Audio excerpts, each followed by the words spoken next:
તો hello guys, welcome back to my new blog and જય માતા જય શ્રી કૃષ્ણ. બરાબર છે મિત્રો, હવે આપણે તો દરરોજની જેમ શું કહેવાય, દરરોજ આપણે જેમ ઉઠીએ એમ ઉઠી પડ્યા છે અને નહીં ધોઈ કાઢ્યા છે. બરાબર ને, આજે જવાનું છે આપણે ઓકલાવ જવાનું છે, એટલે આપણે તૈયાર થઈ જઈએ મસ્ત નહીં ધોઈને. બરાબર છે, અને આપણો ભાઈ પણ રેડી થઈ ગયો છે, પણ આ ભાઈને આપણે લઈ જવાનો નહીં.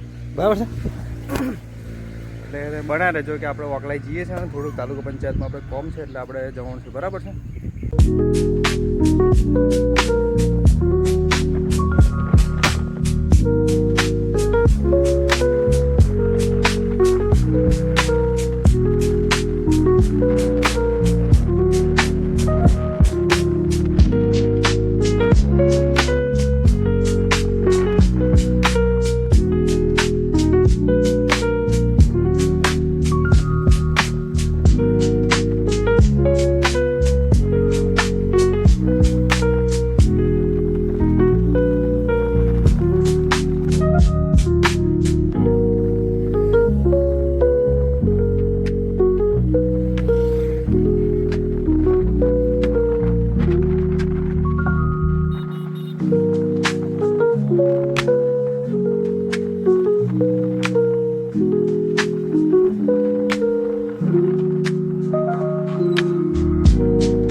આપણે હવે જોઈએ આવવાનું છે, આપણે આવી ગયા છે. બરાબર છે, આપણે ઓકલાવ આવવાનું હતું તાલુકા પંચાયત છે. બરાબર, તાલુકા પંચાયત આપણે આવી જશે અને આ જે છે ને આપણું બાઇક જોઈ લો તમે.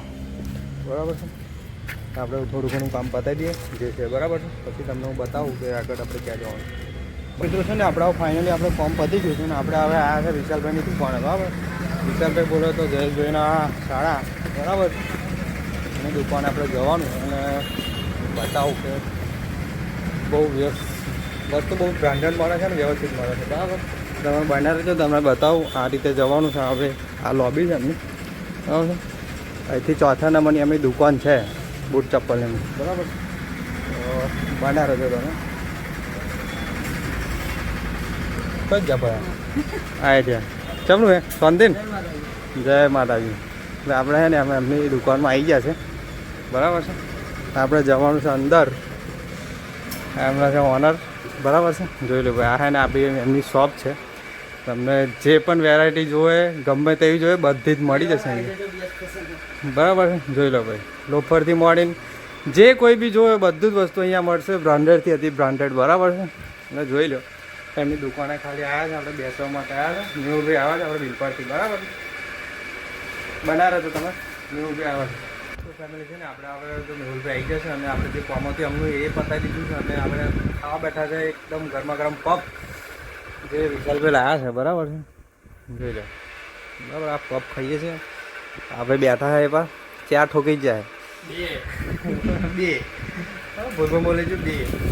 બરાબર, હવે પફ ખાઈને આપણે જઈએ ઘેર, કેમ કે ઘેર છે ને પેલી ઘેર ગવાઈ બેઠી છે જેમ ત્યાં શાક માટે. બરાબર, 1.5-2 કલાક આપણે વાંકલા બેઠા છીએ.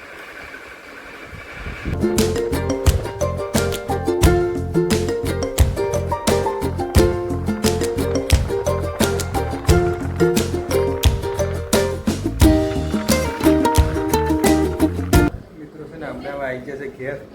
બરાબર, ફાઇનલી શાક લાવવાનું પણ છે ને લીધો અને કયો કંપની પાછો ઘેર આવ્યો. બ્લોગ ઉતારવાનો સમય મળ્યો નહીં એટલે આપણે બ્લોગ ઉતાર્યો નથી. બરાબર, આપણે મેહુલભાઈનું પાસે સલ્ફેટ લેવા ગયા છે. બરાબર, સલ્ફેટ લઈને પાછા એ પા ગયા અમે એ પા ઘેર બેઠા છે. બરાબર, જમવા બેઠા છે. જમવામાં છે સોયાબીનનું શાક અને રોટલા. તમને બતાવું, સોયાબીનનું શાક અને રોટલા છે. આ એવું બધું વધારે છે. અમારી મેડમ આપણે ખાઈ છે અને હું એવડે કહું. બરાબર છે, હવે ખાઈને છે ને આપણે ફ્રી ફાયર રમવાની છે, બીજું કશું કરવાનું. બરાબર છે, આપણે ફ્રી ફાયર છે ને રમ્યા પછી 1.5-2 કલાક ફ્રી ફાયર રમીને આવી જાય. આપણે આ ભાઈને ને શાક લેવા દો. આ ભાઈને તે શાક લેવા આવી જાય. બરાબર, આ બધું શાક છે. શાક લઈને આપણે જવાનું ક્યાં. બરાબર છે, તમે બનાવી રહેજો. શાક બે ચાલી દે ફરી પાછી ફ્રી ફાયર ચાલુ કરી દેવાની. બરાબર, તો છે ને મિત્રો હવે ખાડા પડ્યા છે ખાઈ પીને. બરાબર છે, પછી કેવું નહીં કેમ કે આજે બહુ બધું ખાયા કંપની ગયા સૌથી ખાયા પછી વચ્ચે સરફેટ પડી ગયું પણ હું કહી દઉં મેં તમને નીકળ્યા બરાબર છે અંદર બરાબર થાકી ગયા છે અને અમને ઝાડા કંઈ કર્યા છે મમ્મીને બધા ટીવી જોવે છે અને આપણે બધા બહાર થોડો બ્લોગ એડિટ કરવાનો છે કાલે મૂકવાનો છે બરાબર બતાવું તમને આ ટીવી જુઓ છો આપણા મેડમ એને ખાટલા પોતરે છે બરાબર છે બધા ટીવી જુએ છે આપણે બ્લોગ એડિટ કરવાનો છે એટલે છે ને બ્લોગ એડિટ કરીને અપલોડ કરીને ઊંઘી જવાનું બરાબર કંઈ ને આ બ્લોગ ગમે તો લાઈક કમેન્ટ શેર સબસ્ક્રાઈબ કરી લેજો બરાબર છે જય માતાજી બાય બાય.